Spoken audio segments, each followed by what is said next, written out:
ನಮಸ್ಕಾರ ಸ್ನೇಹಿತರೆ. ಇಂದು ಜಗತ್ತಿನ ಯಾವುದೇ ರಸ್ತೆಯಲ್ಲಿ ಲ್ಯಾಂಬೋರ್ಗಿನಿ ಕಾರು ಹೋದರೆ ಜನರ ಕಣ್ಣು ಅತ್ತ ತಿರುಗುತ್ತವೆ. ಅದರ ಸೀಸರ್ ಡೋರ್ಸ್ ಮತ್ತು ಮೈ ನವಿರೇಳಿಸುವ V12 ಇಂಜಿನ್ ಸೌಂಡ್ ಸ್ಟೇಟಸ್ ಮತ್ತು ಪವರ್ನ ಅಂತಿಮ ಸಂಕೇತವಾಗಿದೆ. ಆದರೆ ನಿಮ್ಮ ಮೆದುಳಿಗೆ ಶಾಕ್ ನೀಡುವ ಅತಿದೊಡ್ಡ ಸತ್ಯ ಏನು ಗೊತ್ತಾ? ಜಗತ್ತಿನ ಅತಿ ಶಕ್ತಿಶಾಲಿ ಮತ್ತು ದುಬಾರಿ ಸೂಪರ್ ಕಾರ್ಗಳಲ್ಲಿ ಒಂದಾದ ಈ ಲ್ಯಾಂಬೋರ್ಗಿನಿ ಶುರುವಾಗಿದ್ದು ಕಾರುಗಳ ಮೇಲಿನ ಪ್ರೀತಿಯಿಂದಲ್ಲ, ಬದಲಿಗೆ ಒಂದು ಭಯಾನಕ ಸೇಡಿನಿಂದ. ಕೇವಲ ಒಲವುಳುವ ಟ್ರ್ಯಾಕ್ಟರ್ಗಳನ್ನು ಮಾಡುತ್ತಿದ್ದ ವ್ಯಕ್ತಿಯೊಬ್ಬನಿಗೆ ಅಂದಿನ ಸ್ಪೋರ್ಟ್ಸ್ ಕಾರ್ ಸಾಮ್ರಾಟ ಎನ್ಜೋ ಫೆರಾರಿ ಮಾಡಿದ ಒಂದೇ ಒಂದು ಅವಮಾನ ಇಡೀ ಆಟೋಮೊಬೈಲ್ ಇತಿಹಾಸವನ್ನೇ ಬದಲಾಯಿಸಿತು. ಫೆರಾರಿಗೆ ತಕ್ಕ ಪಾಠ ಕಲಿಸಲು ಹುಟ್ಟಿಕೊಂಡಿದ್ದ ಈ ಲ್ಯಾಂಬೋರ್ಗಿನಿ ದಿವಾಳಿಯಾಗಿ 3-4 ಬಾರಿ ಬೇರೆಯವರ ಪಾಲಾದರೂ ಇಂದು ಲಕ್ಷಾಂತರ ಕೋಟಿ ರೂಪಾಯಿಗಳ ಬ್ರ್ಯಾಂಡ್ ಆಗಿ ಬೆಳೆದಿದ್ದು ಹೇಗೆ?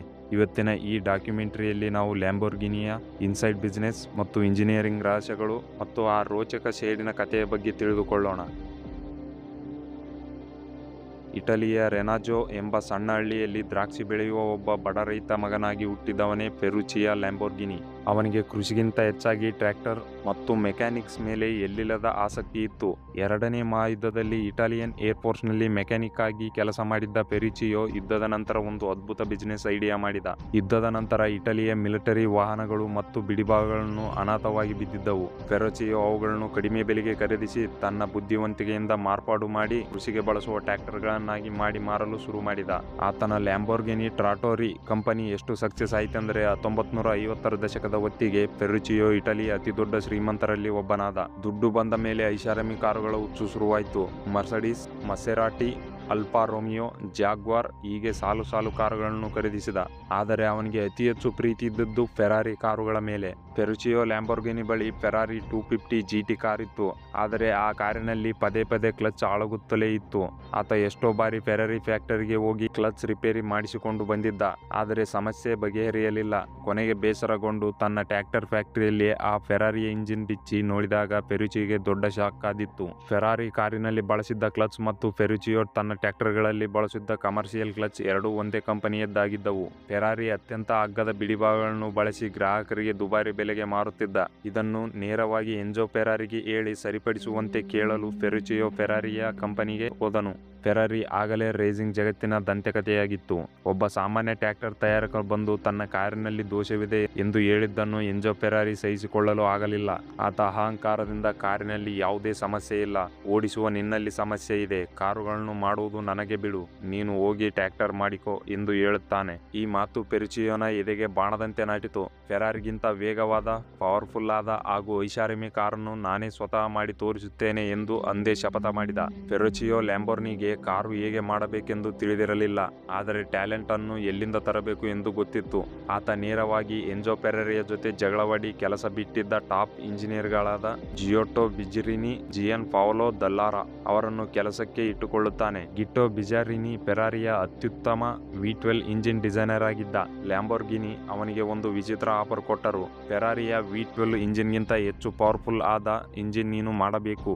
ಆ ಇಂಜಿನ್ ಉತ್ಪಾದಿಸುವ ಪ್ರತಿಯೊಂದು ಹೆಚ್ಚುವರಿ ಹಾರ್ಸ್ ಪವರ್ಗೆ ನಾನು ನಿನಗೆ ಎಕ್ಸ್ಟ್ರಾ ಬೋನಸ್ ಕೊಡುತ್ತೇನೆ ಎಂದರು. ಕೇವಲ 4 ತಿಂಗಳಲ್ಲಿ 1963ರ ಟ್ಯೂರಿನ್ ಆಟೋ ಶೋದಲ್ಲಿ ಲ್ಯಾಂಬೋರ್ಗಿನಿ ತನ್ನ ಮೊದಲ ಕಾರು ಲ್ಯಾಂಬೋರ್ಗಿನಿ 350 GTV ಅನ್ನು ಲಾಂಚ್ ಮಾಡಿತು. ಆ ಕಾರಿನ ವಿನ್ಯಾಸ ಕಂಡು ಇಡೀ ಆಟೋಮೊಬೈಲ್ ಜಗತ್ತು ದಂಗಾಯಿತು. ಲ್ಯಾಂಬೋರ್ಗಿನಿ 350 GT ಕಾರು ಹಿಟ್ ಆಯಿತು. ಆದರೆ ಲ್ಯಾಂಬೋರ್ಗಿನಿ ಜಗತ್ತಿನ ದಂತಕಥೆಯಾಗಲು ಅದೊಂದೇ ಕಾರ್ ಸಾಕಾಗಿರಲಿಲ್ಲ.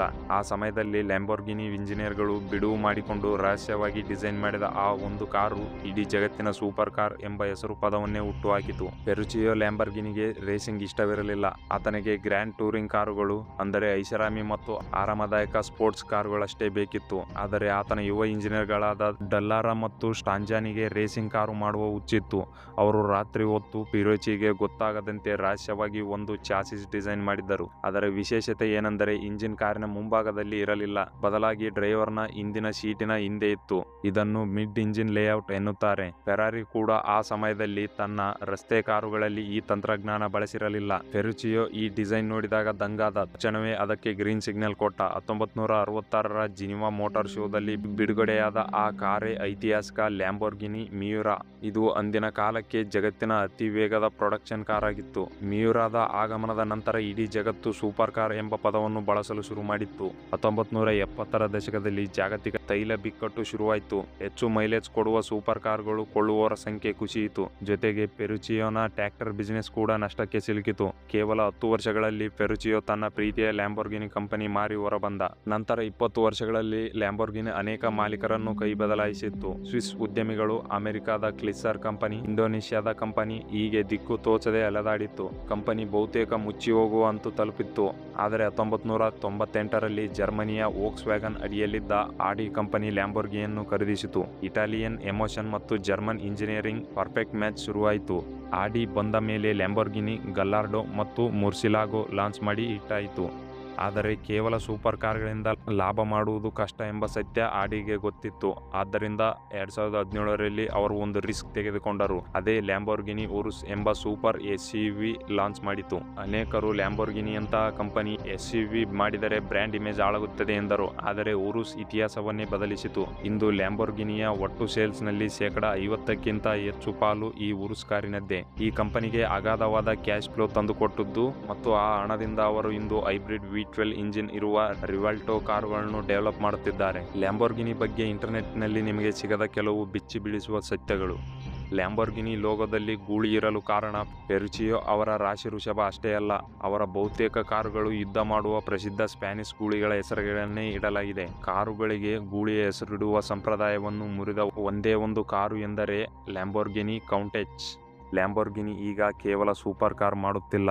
ಲ್ಯಾಂಬೋರ್ಗಿನಿ ಟ್ರಾಟೋರಿ ಕಂಪನಿ ಇಂದಿಗೂ ಆಕ್ಟಿವ್ ಆಗಿದೆ ಮತ್ತು ಐಷಾರಾಮಿ ಟ್ರ್ಯಾಕ್ಟರ್ಗಳನ್ನು ತಯಾರಿಸಿ ಜಗತ್ತಿನಾದ್ಯಂತ ಮಾರಾಟ ಮಾಡುತ್ತಿದೆ. ಕೊನೆಯದಾಗಿ ಹೇಳಬೇಕೆಂದರೆ ಲ್ಯಾಂಬೋರ್ಗಿನಿಯ ಕತೆ ಕೇವಲ ಒಂದು ದುಬಾರಿ ಕಾರಿನ ಕಥೆಯಲ್ಲ, ಅದೊಂದು ಛಲ, ಪರ್ಫೆಕ್ಷನ್ನ ಕತೆ. ಎಂಜೋ ಫೆರಾರಿ ಮಾಡಿದ ಆ ಒಂದು ಅವಮಾನ ಫೆರುಚಿಯೋನೊಳಗಿದ್ದ ಕಿಚ್ಚನ್ನು ಹೊತ್ತಿಸದೇ ಇದ್ದಿದ್ದರೆ ಬಹುಶಃ ಇವತ್ತು ಜಗತ್ತಿನ ಸೂಪರ್ ಕಾರ್ ಎಂಬ ಕಾನ್ಸೆಪ್ಟ್ ಸಿಗುತ್ತಲೇ ಇರಲಿಲ್ಲ. ನಿಮಗೆ ಈ ಲ್ಯಾಂಬೋರ್ಗಿನಿ ಸಾಮ್ರಾಜ್ಯದ ಸಿನೆಮ್ಯಾಟಿಕ್ ಮತ್ತು ಇನ್ಫಾರ್ಮೇಟಿವ್ ಬಿಸಿನೆಸ್ ಡಾಕ್ಯುಮೆಂಟರಿ ಇಷ್ಟ ಆಗಿದ್ದರೆ ದಯವಿಟ್ಟು ವಿಡಿಯೋವನ್ನು ಲೈಕ್ ಮಾಡಿ ಮತ್ತು ನಿಮ್ಮ ಸ್ನೇಹಿತರೊಂದಿಗೆ ಶೇರ್ ಮಾಡಿ. ಇಂತಹದ್ದೇ ಅದ್ಭುತವಾದ ಬಿಸಿನೆಸ್ ಕೇಸ್ ಸ್ಟಡಿಗಳು, ಸ್ಟಾರ್ಟ್ಅಪ್ ರಹಸ್ಯಗಳು ಮತ್ತು ಜಾಗತಿಕ ಬ್ರ್ಯಾಂಡ್ಗಳ ಕಥೆಗಳಿಗಾಗಿ ನಮ್ಮ ಚಾನಲನ್ನು ಈಗಲೇ ಸಬ್ಸ್ಕ್ರೈಬ್ ಮಾಡಿಕೊಳ್ಳಿ. Thanks for watching.